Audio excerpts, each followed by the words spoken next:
It's always been there, standing between you and your health. A wall. Between a pain that won't disappear and a doctor who magically appears.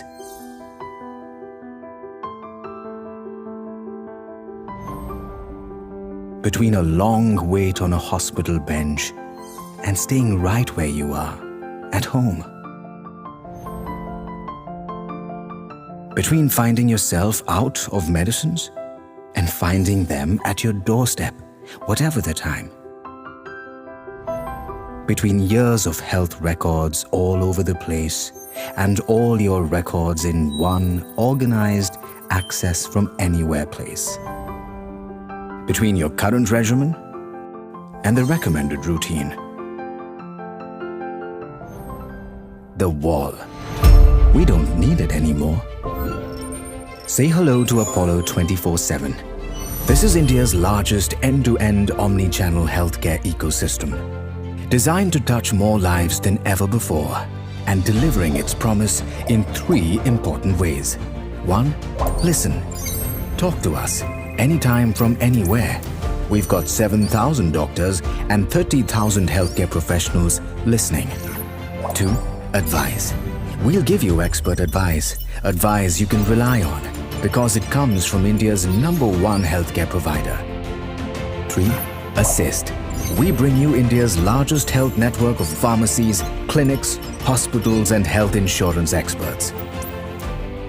20 million people already trust us for their care, and a further 50,000 people are discovering this every day. Apollo 24/7. Expertise is for everyone. Namaste and a very warm welcome to all of you. This is Vidya Malavde and I'm super excited to be a part of this one-of-a-kind live health hour show, which has helped so many viewers connect with leading Apollo experts even during the most difficult times. Through Health Hour, Apollo 24/7 aims to bring the best doctors from Apollo hospitals to your homes every Sunday so that you can discuss your health concerns and get answers to all of your health-related queries live. And if you want to avail the entire range of services by Apollo Hospitals from the comfort of your home, I strongly urge you download the Apollo 24/7 app. Here you can book virtual consultations with the best Apollo doctors, order your medicines online, and even get home sample collections from your lab tests, all with bus ek tap. Let me also tell you about this wonderful Saving Your Child's Health initiative, Sarath G, by the Apollo Foundation, that aims to provide the best pediatric care to children in need at no cost. So if you wish to know more about it, please check the link in the description box or just scan the QR code on the screen. Coming back to the show, today we are here to discuss a very important topic that most of us might be concerned about, and it's our digestive health. Bloating, constipation, diarrhea, leaky gut, and even anxiety can stem from deeper problems in our digestive system. Also, acidity, fatty liver disease are so common issues these days. With our current lifestyle choices and food habit, it becomes very necessary to know the steps to keep our digestive system working efficiently. So in today's episode of the Health Hour, we'll try and answer some of these burning questions pertaining to your gut as we have an expert gastroenterologist, Dr. Sarath G. Chandra from Apollo Hospitals Jubilee Hills, Hyderabad, with us on the show.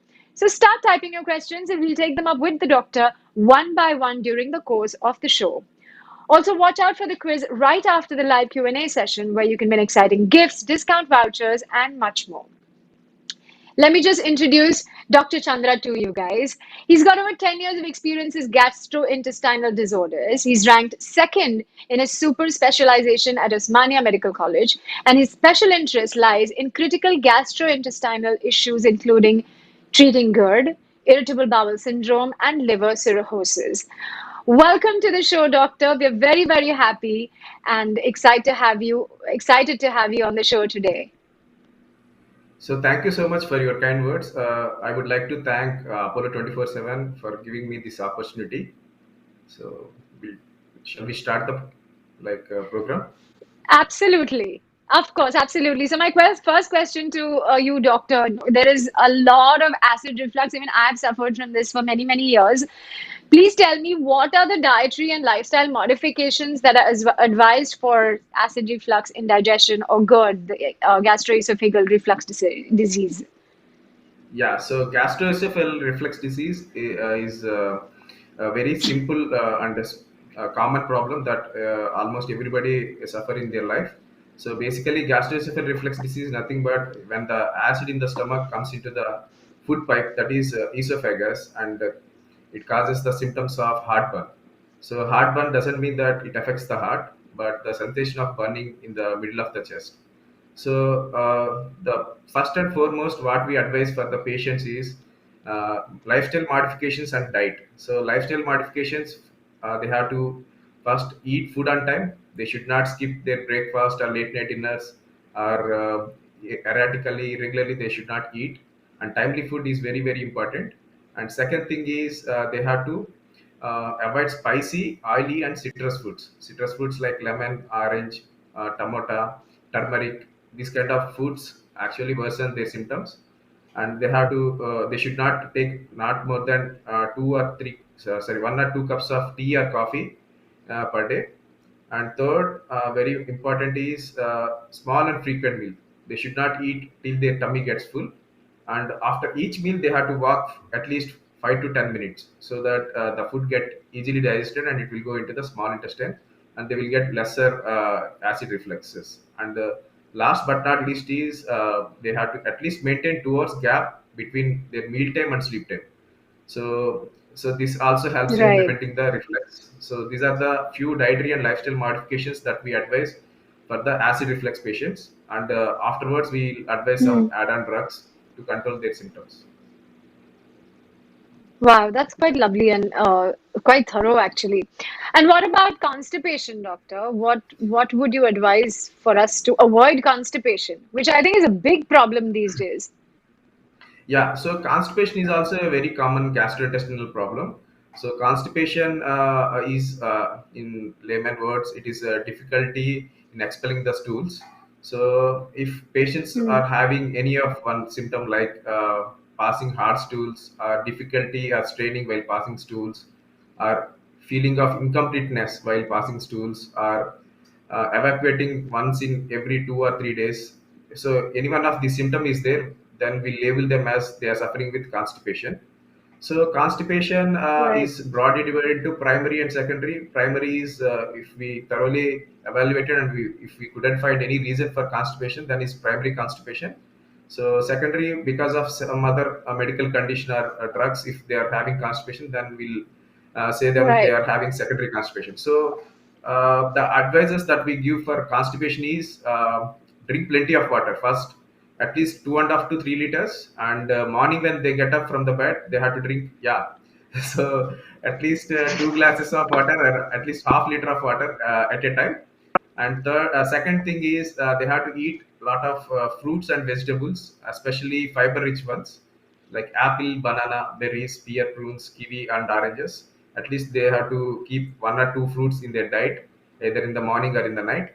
And eat plenty of fiber rich foods like oats, barley, wheat, corn, maize also contains a lot of fiber, and they have to eat this kind of fiber food also. And non-vegetarian food not more than twice a week. So if they eat a lot of non-vegetarian foods or animal products like milk, eggs, and chicken, mutton, so they absolutely doesn't contain any fiber. So it will make worsen their constipation or even difficulty.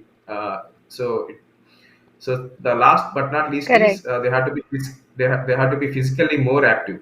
So if they are having sedentary lifestyle, it will further worsen their constipation. So these are the dietary and lifestyle advices that we give for constipated Changes. patients. Yeah, changes. Correct. So basically, eat more roughage, move around a little bit, and drink a lot of water. These are just, in simple layman's words, this is what we need to do to avoid constipation. Avoid packaged food, I guess, because that is what is. I mean, that literally has no nutrition, anyways, and adds on to, the Yeah, constipation. yeah, What about yeah, yeah. something like IBS? It's like an autoimmune disorder, irritable bowel syndrome. What do you recommend for IBS? Now, this is something that I was suffering from as well many, many years ago. And only food and lifestyle change, I think, has helped me keep my gut in shape, is what I think. Yeah, so IBS, yeah. So this is a very very important and common problem. So irritable bowel syndrome is not a disease actually. So it is a syndrome. Is a basically collection of symptoms like abdominal bloating, cramps, either associated with either diarrhea or constipation. So we label them Right. suffering with irritable bowel syndrome. So this is a functional problem. Basically, there will be no structural problem in the intestine. So there is function, either the intestines function more or less. So if they function more, they will develop diarrhea. If they function less, they will develop constipation. And their intestines are very sensitive because of the stress. So the stress Right. makes, so intestines are the second brain of our body. So brain and gut are interconnected with each other. So I can say the enzyme called serotonin, hormone called serotonin, which is a mood, Yes. appetite, and sexual drive. These are the functions that The happy do this hormone. happy hormone. So this is intestines Right. are the major source of the happy hormone. In other words, the intestines can affect brain, and brain can affect intestines. So stress free. First, we advise the patients with irritable bowel syndrome is first and foremost is de-stress themselves, and they have to do yoga, meditation, and calm their mind. And second thing is physical activity. So physical activity, they secrete a lot of happy hormones, and so it will help in calming their mind as well as gut. And third thing is diet. So especially junk foods, oily foods, and carbonated drinks, caffeinated drinks, these are all enemies to their gut, and because their intestines are very sensitive. And so they have to avoid high food map diets. Food map diets are like fermentable oligosaccharides and disaccharides and polyols. In simple word, these are the foods like short chain carbohydrates. These are difficult to get digested, and when they reach the large intestine, they get digested by the bacteria and produces a lot of gas. So this is the reason they develop bloating and abdominal discomfort, and either diarrhea or constipation. So the foods which are having high food map diet, they have to avoid. So, and last but not least is sometimes they may need some help from the psychiatrist or psychologist, and some sessions of cognitive behavioral therapy also help in relieving their symptoms. Correct. Wow, that was amazing. So basically, keep your gut happy, and then your brain will be happy too, or your whole self will be happy too.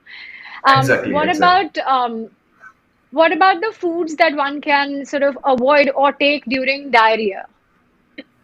Yeah, so diarrhea is, in layman terminology, if anybody is passing more than three times bowel movement in a day, that is losing consistency, we'll call them they are suffering with diarrhea.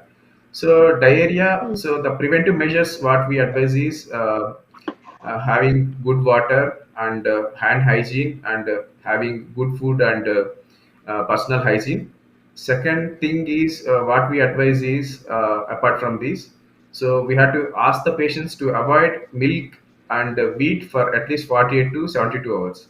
So because these products will aggravate their underlying diarrhea, and they have to take lot of fluids, make sure that they don't go into dehydration. So ORS actually help Hmm. in especially in this situation. So ORS is basically water with Hmm. salt and sugar. So this salt and sugar will help in absorption of water from their intestines. And we advise generally at least 200 ml of water after each episode of diarrhea, either vomiting. So make sure that they don't go into dehydration. So after vomiting, we have to ask the patient Right. to wait for another 5 minutes, and they have to start very slowly. And the last is they have to eat very soft and light foods like khichdi, or idli Khichdi. dosha, which are contain lot of probiotic foods. So these are the dietary and other things that we advise for diarrhea patients. So you said that three times in a day would be diarrhea, but what is the normal? Once a day or twice a day that one goes to for um, to So the increased bathroom frequency. to have So stools? actually, increased frequency is not a criteria for diarrhea. The consistency of stool plays a major role in diarrhea. So if it is loose and watery Hmm. and associated with more than thrice a Correct. day, then we'll label them that they are suffering with diarrhea. So the diarrhea can be could be because of a lot of other reasons, not only infective, even inflammatory bowel disease and IBS, that is irritable Yeah. bowel syndrome, also have symptoms of diarrhea. So we have to be very careful while labeling any patient, and so proper history and other things also will help in making diagnosis. So ideally, once a day or twice a day is okay, right? If your stool consistency is Yeah, good. That's what I yeah, wanted yeah. to know. Once a day. Yeah. Yeah, yeah, exactly. Right. So moving along, doctor, tell us about this fatty liver disease, which I think has become a big issue in our country these days, or actually all over the world. So much about fatty liver. What can we do to prevent this, and what are the treatments for it? So fatty liver disease, nothing but fat deposition in the liver.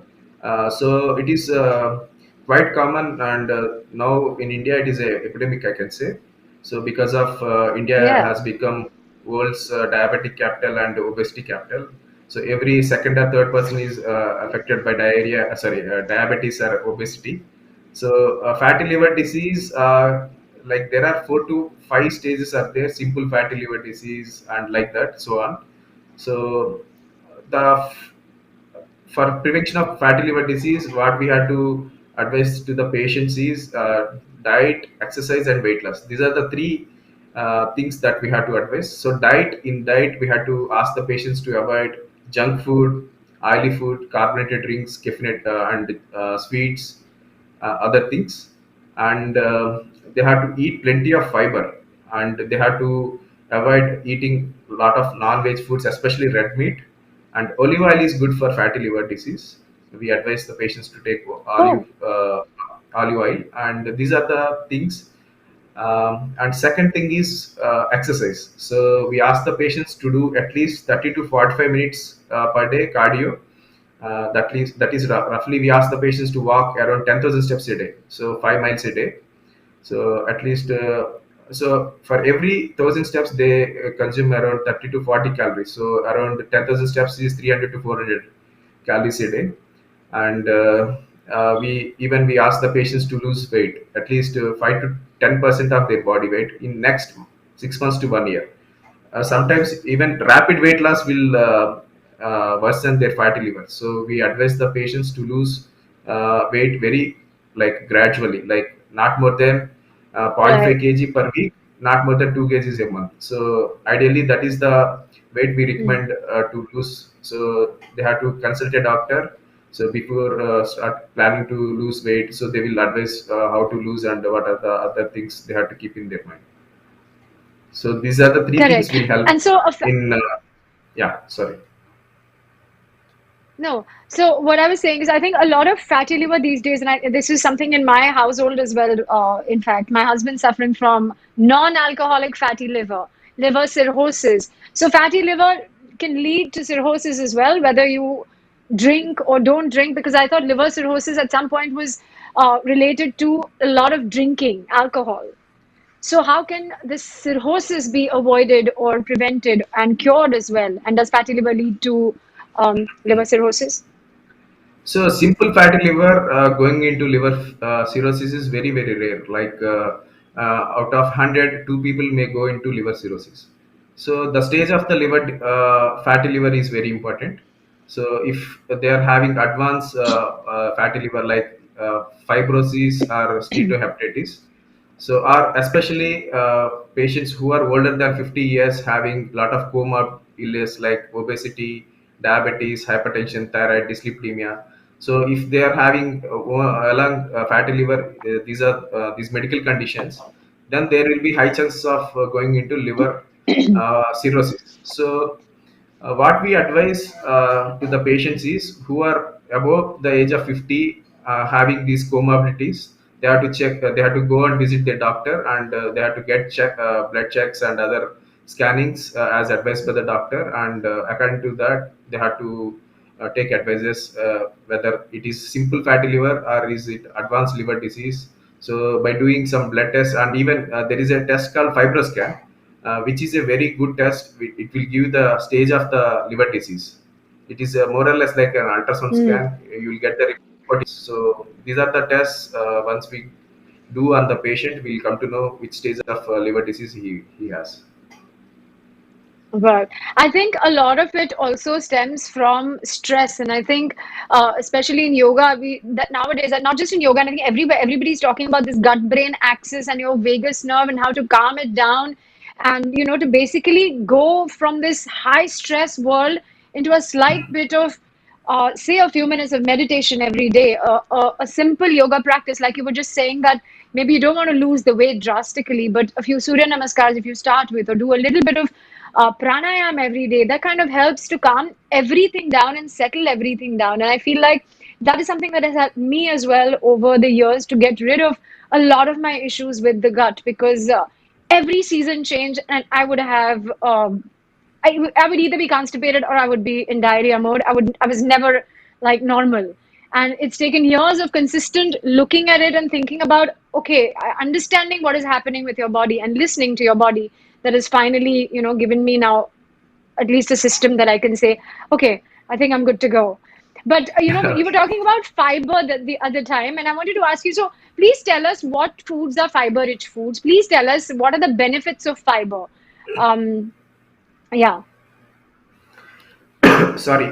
So fiber, basically it is a part of the plant.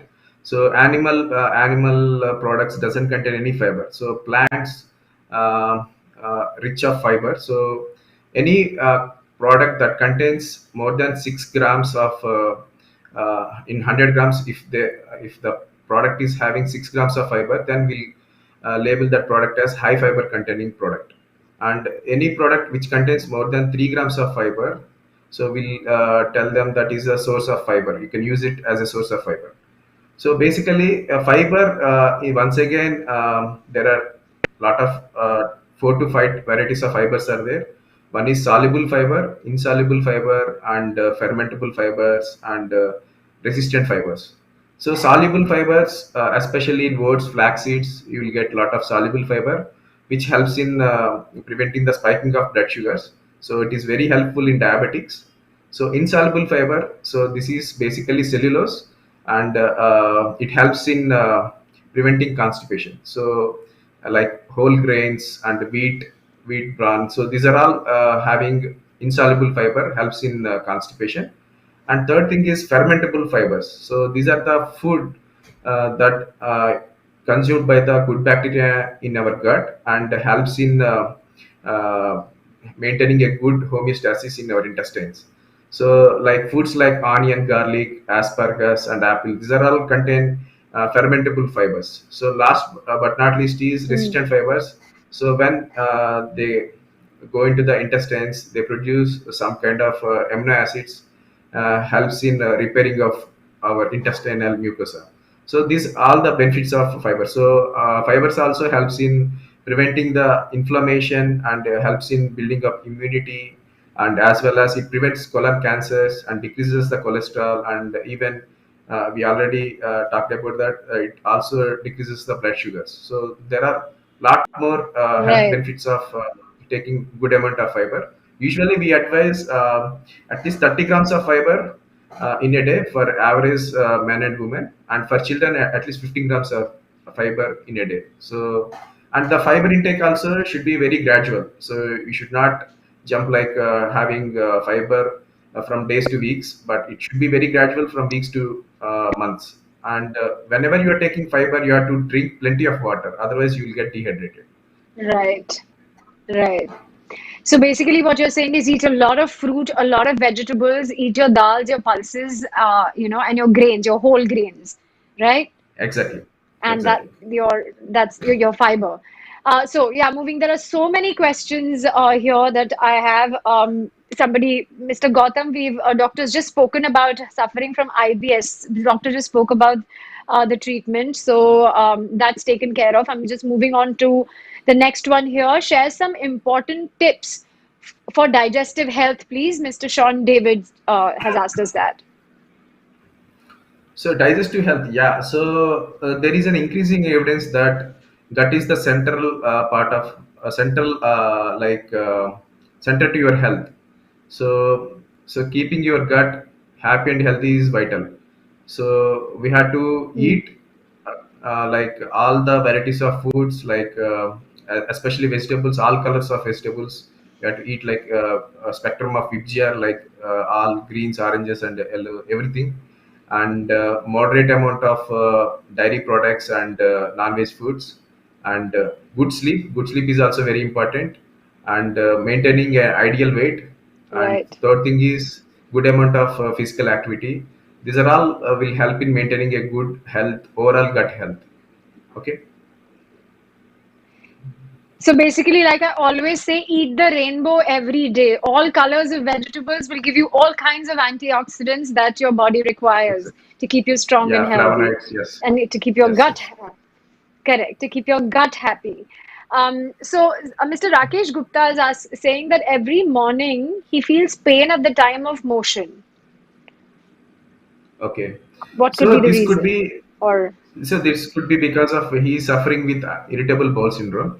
So the basically in irritable bowel syndrome, the intestines are very sensitive, and the nerve endings at the intestines are mm, sensitive, and even they sense small mm, amount of gas. Also, they feel bloated, and while passing gas from one part of the other part of intestine, when the intestines get stretched, they will feel pain.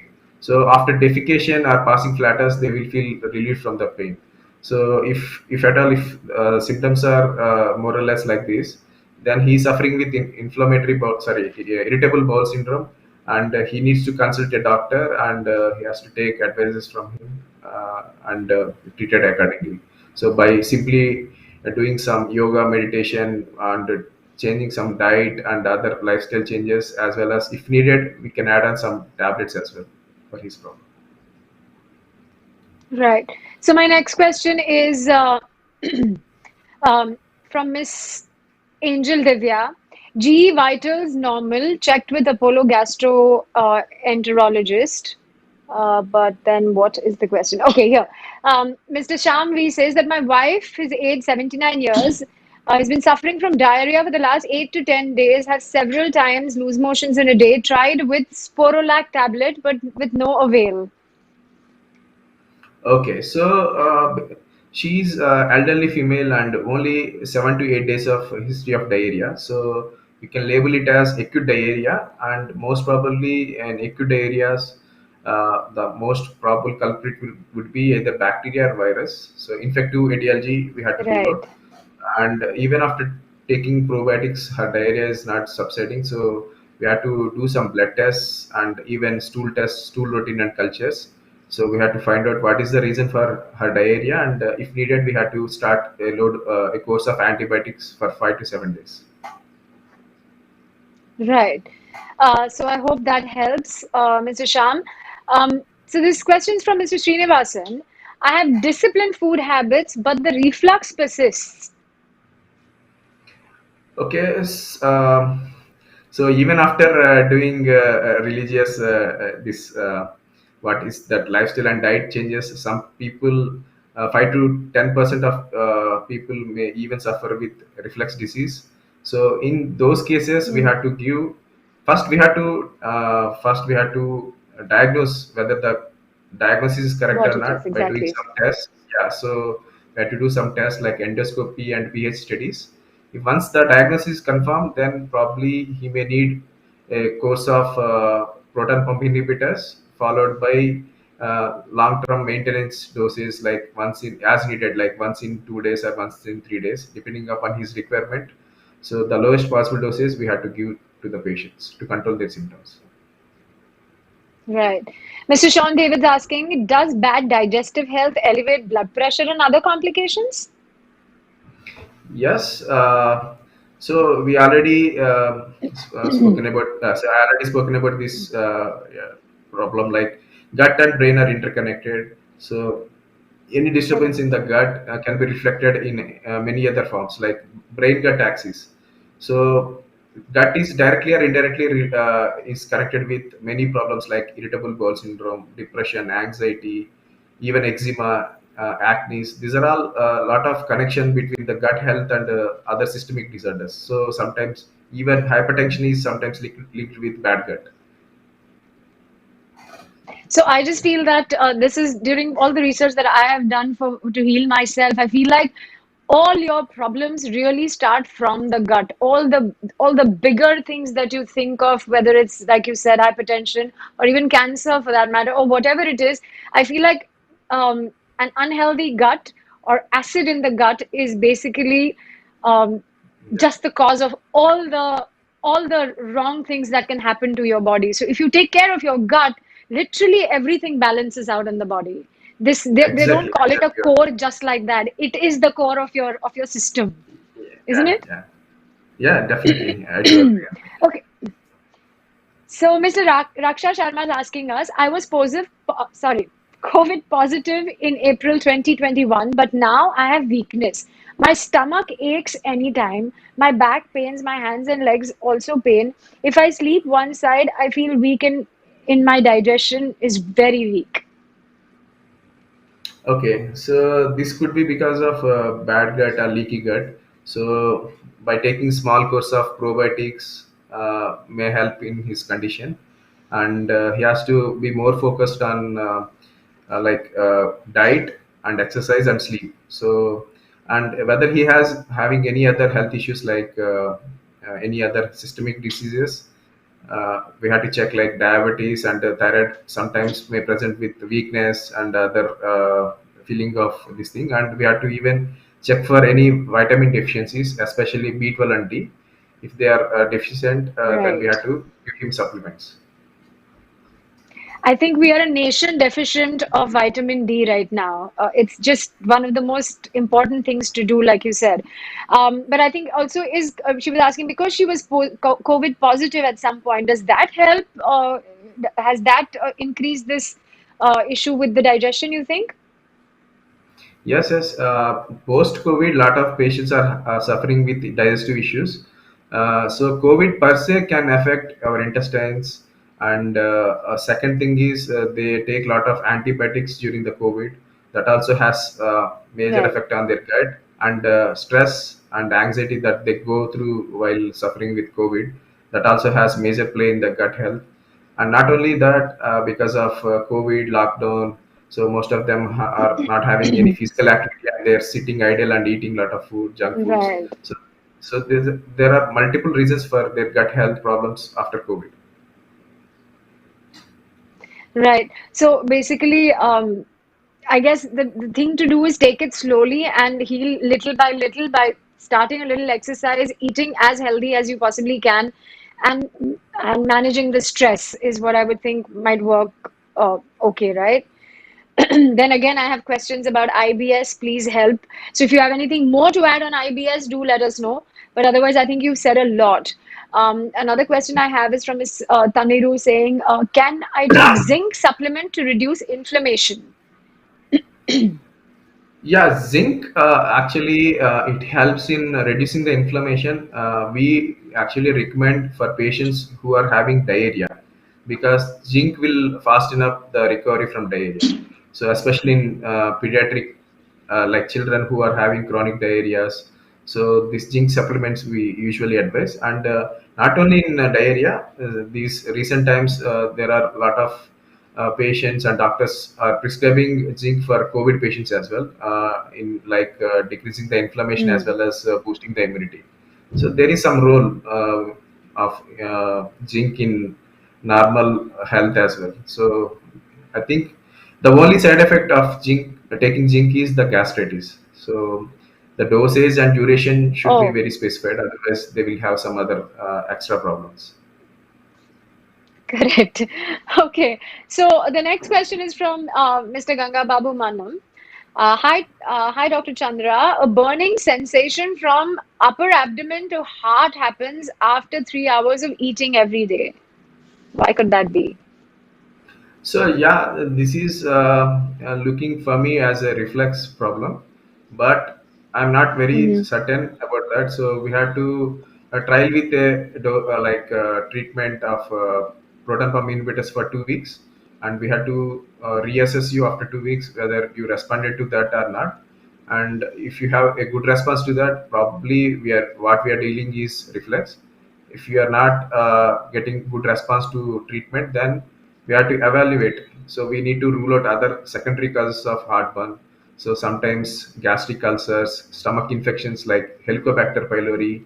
So these kind of infections will also Hmm. present with similar symptoms. So this is the way we have to approach to this kind of symptoms.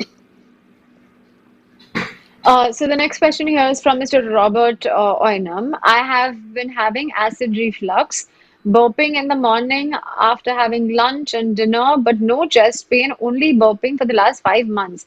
Tested in Apollo Guwahati, RUT positive, and antrum erosion.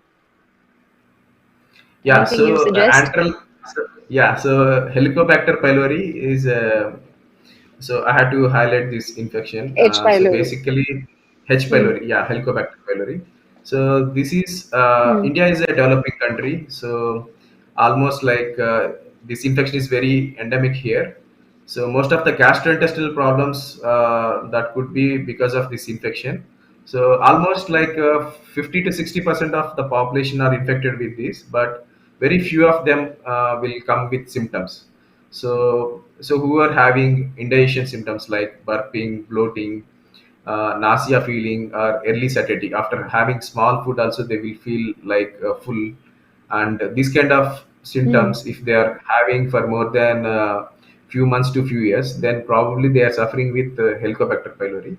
So this is very very common infection, and it comes to our body by eating outside food and unhygienic places, taking food or drinking water.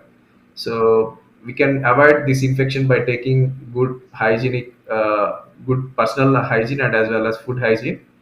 So we can treat with a course of antibiotics for 14 days. It is very easily treatable infection. The chance of cure rate Hmm. will be around 85 to 90% with a course of antibiotics, and they will be completely asymptomatic after that. So this is all about Helicobacter pylori. So basically, you just said that pretty much everybody has this H. pylori. Some people it is it shows up, and the other people are just sort of immune to it in the sense, they've gotten used to it. But it's Yeah, there in the they are system, like and it may just raise its head asymptomatic anytime. carriers. Yeah, they are like asymptomatic carriers. Wow. Whenever they are in stress or they exposed to some spicy foods, it will get flare and they will get the symptoms. Then they'll come. Yeah. Right. So the next question is from Mr. Sandeep Reddy, who says that my stomach is mostly upset. Sometimes I have gas issues or activity or motion. This sounds like me 10 years ago. Yeah. Yeah, so we gas issues and if, like having motion all the time. So this could be because of the diet, food intolerances, stress. So sometimes certain foods will produce a lot of gas, especially milk. Some people are intolerant to milk. We'll label them as lactose Yes, I intolerance. am. So second one is wheat. A lot of patients are intolerant to wheat. They're like gluten intolerance. And the third thing Yes. is if they eat like dal, legumes and beans, they produce a lot of gas. And cabbage, Mm, cauliflower, broccoli, and sprouts. These are also gas forming foods. Especially these. So I right. previously I spoken about fermented fiber. So these are the fermentable fibers. Actually, these are the enemies for IBS patients. If they take a lot of these kind of foods, they will get bloated Yeah. and they will get the sensation of motion. So if they are taking any of these foods in excess amount, they have to have a check on this. And if they reduce the amount of food, these kind of foods, the symptoms will be under control. Yeah, great. So I have so many questions coming in on, is there a cure for IBS? What is IBS? I think doctor again just mentioned it's the kind of foods they're eating as well. For myself as well, the first thing I gave up was milk, gluten, which is wheat, and sugar is something that I gave up as well completely during those times. Yeah, so these three things, and then along with you, you said cruciferous vegetables or gassy vegetables like broccoli and all of those that you were talking about, and yeah, I think just so there's also a way. I mean, if I want to eat sprouts, I probably eat it in the day and not in the night because I feel like they affect me more in the night than in the day. Yeah, So because yeah, maybe I also think that when the sun is at the peak point, our body works in a circadian rhythm. The digestive system wants to shut down after the sun comes down. So you eat really light in the night, and in the afternoon that your meal is, when the sun is right on top of your head, is when you want to eat the heaviest or whatever that you want to eat. But I think every body is also very different, so you have to see what works for you and give your body what it needs rather than one size fits everybody. Moving along, we have the next question from Mr. Venkatraman. He says, I'm Venkat, 72 years old, 5 times daily diarrhea. My weight is reduced now from 72 to 54. I'm worried, is it life-threatening? So yeah, so every case of diarrhea is different. Like this gentleman is 72-year-old, so and he lost almost like 20 kgs. So these are red flag signs. Yeah. So any patients who are having chronic diarrhea with weight loss and blood in stools or sudden change in their bowel habits, and especially after the age of 50 or 65, so we had to thoroughly investigate them. So first and foremost, Mm. what we advise for these patients is colonoscopy to rule out any pathology in the intestines. Even we had to rule out sometimes malignancies in these cases. So the next question here is Mr. Venkat CS. Is there any relationship between fatty liver and acidity? Yeah, so fatty liver and acidity, yeah, definitely, because both are because of our our unhealthy habits, food habits, and lifestyle. So acidity and these Mm. are like cousins. So if you eat lot of junks and fatty They're foods, cousins. yeah, so you'll get Okay. acidity. At the same time, you'll develop fatty liver. So definitely there is a relation. So you got your answer there, Mr. Venkat. Unhealthy living is should be out of that space now. Next question is Mr. Sandeep Reddy. What is the reason for constipation in IBD or the irritable bowel disease, and how I shall find relief? When I live in Rewa city, there is no problem, but as I come to Indore, the constipation problem starts within a day or two. Okay, irritable bowel disease, sorry, inflammatory bowel disease is broadly, Inflammatory bowel disease. yeah, inflammatory bowel disease broadly categorized into two types. One is Crohn's and another is ulcerative colitis. So even in Crohn's and ulcerative colitis, they may have concomitant constipation. So first we have to control the disease by giving appropriate medication. Once the disease is under control, then we can give a good laxatives to prevent the constipation, and it helps in defecation. So there are a lot of laxatives are available in market. So bulk laxatives, osmotic laxatives, stimulant laxatives, and there are newer drugs are also available in market, and they are time tested and pretty much safe if you use it even for longer times. So by taking one of these medications, I think it will help in her case. I hope that gives you relief, Mr. Sandeep. Moving on, the next question is from Mr. Rishabh Chakraborty. I think I'm having dyspnea, which kicks in after the evening air hunger. Always doing yawning, self-induced burping helps and reduce the dyspnea doesn't occur in sleep and daytime. What should I do? So he's having dyspnea and burping, right? So Yeah. this is a sign of indigestion. So we had to like thoroughly evaluate, taking further history and doing some minimal blood tests, baseline tests. So there are like Mm. 101 reasons for your burping and yawning. So we had to, like, whether if you are having night shifts, so you shift to daytime, and if you are eating too fast or drinking very fast, so you will swallow a lot of air into your stomach and it will come after that. So first we have to assess what is the reason for all these things, and for every problem it is like, for patient to patient it varies, and we have to assess you properly, and we have to come to a conclusion what is the reason for your problem, and we'll treat accordingly. Right. So go out there and see the doctor ASAP, Rishabh.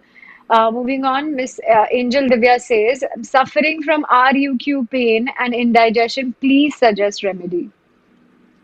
So right upper quadrant pain and indigestion. So first and foremost, what we have to rule out in, especially in females, is gallstones. So gallstones, gallstones are nothing but stones in the gallbladder.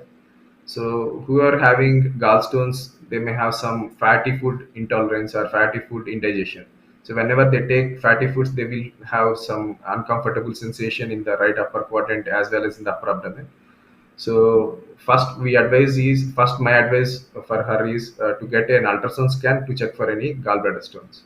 If they are there, then you have to take some medical opinion from a doctor. Right. So I'm just going to combine a couple of questions now. Again, we were talking about the gallstones. So how serious are these gallbladder stones, and can they also be cancerous or fatal? And what can we do to prevent these? Mr. Daman is asking. So gallstones, actually, the stones in the gallbladder, mostly 80 to 90% of the times they are asymptomatic. They don't present with any Oh, symptoms. So, and the number, like if they are having one stone or if they are having 10 stone, doesn't matter. If the size of the stone also doesn't matter. Like if small stone, they can leave it, or if the larger stone, we had to go for a surgery or something. So size and number doesn't matter, whether the patient is having symptoms or not. And it is a like myth, like gallstones are not precancerous and they don't turn into malignancy. So don't worry about that. If somebody is having gallstones, don't worry. And the only curative for symptomatic gallstones is surgery. So medications, right. there are few medications, but they are not that much effective in preventing or curing the gallstones. So and once again, this is very subjective and person to person. The treatment and everything varies. Right. But they are not cancerous or fatal, right? I Definitely, think they that's are what he not wanted cancer to or know. fatal. Yeah. Right. So the next question is by Ms. Nidhi Kumari, who says, "What type of diet for moving regular bowel movement during bleeding piles?" Her age is 29. She's a vegetarian and a female. So bleeding piles, especially the piles problem, occurs in especially in constipated patients. So I already discussed that fiber, fruits, vegetables, and plenty of water, physical movement, and having moderation of dairy products and non-veg foods, and sometimes some laxatives, some softening laxatives will help in having a good motion so that the bleeding risk will be reduced. So these are the dietary and lifestyle things that I would advise for a bleeding piles, and sometimes even some tablets that increases tone of the venous plexus in the anal opening, so it will further reduces the bleeding chances. Right. So nowadays, like you were saying, doctor, eat every couple of hours and stuff, and that'll be really good for you as well. But everybody now is on this bandwagon of intermittent fasting and how that really helps us. And there's a question that is this is specific, but I'm going to ask you this one from Miss Samita. For pediatric persons in mid 40s, keeping a gap of 12 to 14 hours between dinner and breakfast, is it a good practice? Kind of modified intermittent fasting on a daily basis. Yeah, so any type of fasting is good for our health because we are overeating. So we are doing this much of work Yes, and we are eating this much of food. So we are actually having lot of calories which actually we doesn't need. So any type of fasting is don't good, and need. intermittent fasting is absolutely great because you are eating only 6 to 8 hours of food and under 14 to 16 hours of fasting. So Yeah, the already the fat stores which are we are having, that they will get converted into energy source and they get utilized. And intermittent fasting, right. there are a lot of research is happening and it is pretty much safe. And the only concern from a gastroenterologist, like who are having indigestion and acidity issues, they don't do good with intermittent fasting. Otherwise, it is a very good thing that can Correct. anybody can practice it.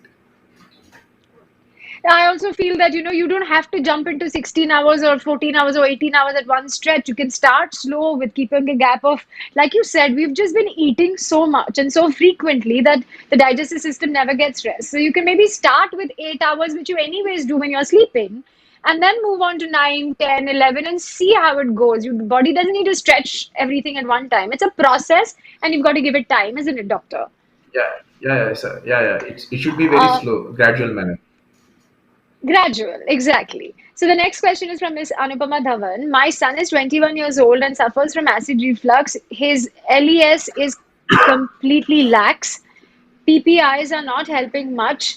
He doesn't get heartburn much, but his throat pains and mouth is always sour. What do I do? Yeah, so in this case, first we had to do some workup for his reflux disease, and if they are like if his symptoms are not under control with medication, then we can upgrade the treatment by doing some advanced endoscopic procedures like Gardex and Stretta. These are the newer technologies that we can do for reflux patients, and if everything fails, then we can even refer for a surgery. They usually they tighten the lower esophageal sphincter so that the reflux episodes and acid reflux will be under control. So these are the other advanced options that Right. we can we can give to the patient. Take care. Absolutely. Another thing, doctor, now someone here is asking, is grade 1 fatty liver reversible? It's non-alcoholic. I believe that the liver is one of the only organs in the body that can actually regenerate completely, isn't it? But can Yes, yes. so does could that happen in a grade 1 fatty liver? Yes, yes. Grade one and grade two, grade three. So how we grade is grade fatty liver is we compare liver brightness with kidney and with spleen. So if it is Hmm. brighter than kidney, we'll label it as grade one. If it is brighter than spleen, we'll grade two, and if it is obscuring the view of the diaphragm, we'll grade it as grade three. So this is ultrasound grading. So actually, the grading and severity of liver disease, ultrasound grading and severity of liver disease doesn't correlate. So what we advise is fibroscan. Actually, it will tell the liver's condition state. And grade one fatty liver, if it is a simple fatty liver, if you lose weight, like 2 to 3 kgs, so definitely the fatty Hmm. liver within 6 months it will be reversible. So diet, Right. sorry, So I especially think there are weight loss will, yeah, go ahead. yeah. So weight loss is Sorry, the go ahead. key for the, Especially so weight loss is the key for the reversal of fatty liver. So if you lose 5%, 50 to 60% of fatty liver will reverse. If you lose 10 kgs, so 10% of your body weight in 6 months to 1 year, even the fibrosis will reverse back. Even if they are having severe liver disease, that also can be reversed. wow. I have so many questions, but I would love to answer all of them, but we just run out of time. You can actually go ahead and take a doctor's consultation on the Apollo 24/7 app, guys. One last question I'm going to ask you. This is from Miss Radha. My father had frequent chronic hiccups lasting for 7 to 10 days, occurring once in 2 months. Being diabetic with chronic kidney disease, a physical examination did not show any growth in the anal region. Um, yeah, so what is the cause of these chronic hiccups? So we see a lot of hiccups in especially in kidney patients. There are a lot of reasons are there. One is because of kidney failure, because the toxins get accumulated in the body and they will get hiccups in the form of gastritis. That is the one reason. And second thing is diabetics and kidney patients. They will have some metabolic problems like the sodium levels and other Mm, stuff, and sometimes even infections, and sometimes drugs, and a lot of other reasons are a lot of reasons are there for hiccups in CKD patients. So mm, first what we had to do is first we had to treat the every patient as related to gas, and we'll treat with good proton pump inhibitors and we'll reassess. So if still the symptoms are persisting, then we have to go for some blood test, as well as if needed, if we had to go for even endoscopy to look for any other organic right, causes of hiccups. So this is right. the approach So to hiccups in CKD that's patients. that's all we have time for with questions, but I am going to leave it to you to give us your top tip to ensure that one has a healthy and happy digestive system. Lots of serotonin to be produced. How do we do that, doctor? Give us your top tips. Yeah, definitely. Hello. So my top tip for today is deep breathing is a form of stress management, especially before food helps in digestion. So long and slow breathing from belly activates parasympathetic nervous system and increases the absorption and digestion and also helps in management of stress. So 3 seconds inhalation through nose and 5 seconds exhalation through mouth by keeping chest immobile and breathing through belly actually do miracles and helps in digestion and improves the digestion. So this is the my one of the top tip for today. And the second tip will be eating fermented food. So fermented food contain lot of good bacteria and it helps in healthy digestion. So foods like onion, garlic, kimchi and tempeh, kombucha. These are all contains a lot of good bacteria. So my second tip would be take 2 to 3 spoons of fermented foods around the meal. That also helps in digestion. And third tip would be like eating plenty of plant-based fiber. So fiber is essential for good bacteria growth, and it helps in preventing bloating and indigestion problems.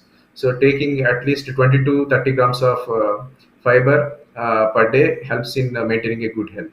So these are the three top tips for today. Thank you so much, Doctor, for joining us today and enlightening us about these amazing benefits and amazing things that we can actually take care of ourselves and keep our gut healthy and happy. Thank you so much again. Been a pleasure talking Thank to you so you. much. Thank you so much. Well, guys, it's now time for the quiz. Hope you guys are ready. And let me give you a tip. Some of these questions will be easier to answer if you have the Apollo 24/7 app on your phone. It's very simple. Just answer the question over the chat. Winners' names will be announced at the end of the show. Winners to mail their contact details at marketing@apollo247.com and gift vouchers will be shared with you. So here are the three questions for the day. What does GERD stand for? Just give us the full form of GERD disease. Once again, what does GERD, the GERD disease, stand for? Second one, which is the organ in the human body that can completely regenerate itself? One more time. Which organ in the human body can completely regenerate itself? And number three is, what is the delivery fees paid by an Apollo 247 Circle member when they order medicines? Once more, what is the delivery fees paid by the Apollo 24/7 Circle member when they order medicine? So go ahead and answer all of these questions. Also, this festive season, Apollo 24/7 gives you a chance to make your Diwali extra special. Now you can get a 25% off on your first three online medicine orders. So don't stop at once and save thrice with the coupon code FIRST3, FIRST3. Order now on the Apollo 24/7 app or the website. And before we move on to announcing the winners, I have a very special message for all of our viewers. We are well into our festive season, and this year, finally, there is happiness and positivity all around us. But let's not forget that it's only because of the hard work and the sacrifices of our frontline workers that we are where we are today. And we hope that they too get to celebrate these festivals with their loved ones this time. So please find the link to watch it in the description below. For every share on the video, Apollo 24/7 will contribute rupees 100 to Saving a Child's Health Foundation. So let's come together and do our little bit for this good cause. Could we have the audio visual, please?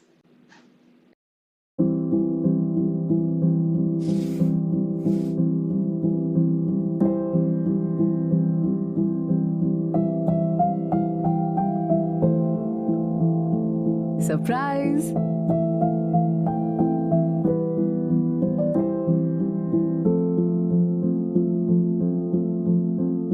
इस बार मैं भी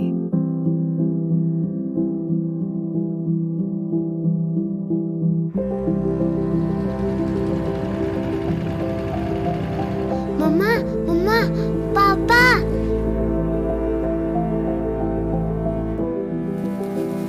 इस बार मैं भी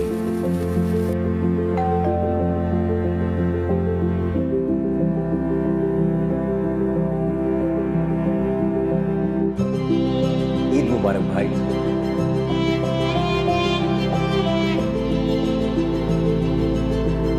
इस बार मैं भी।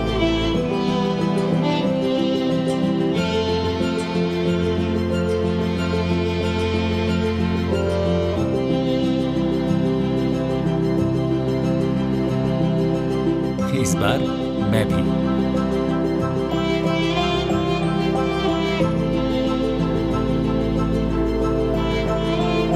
इस बार मैं भी।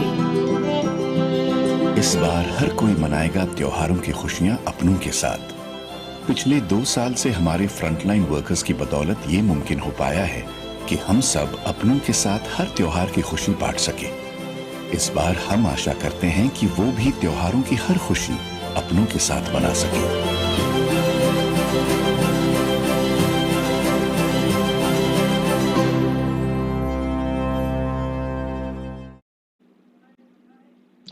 And in case you have any questions about any health concerns, you can use the special coupon code HH247 to get rupees 199 off on your online consultation and 15% off on the medicine orders placed on the Apollo 24/7 app. And now for the big moment, we have our 3 winners. And today's winners are Biggie, Samita Mahapatra, and Amrita Shivane. Congratulations, our winners, and thank you, each and every viewer, for participating. And hope you found this information shared useful and would follow the amazing tips shared by our doctor.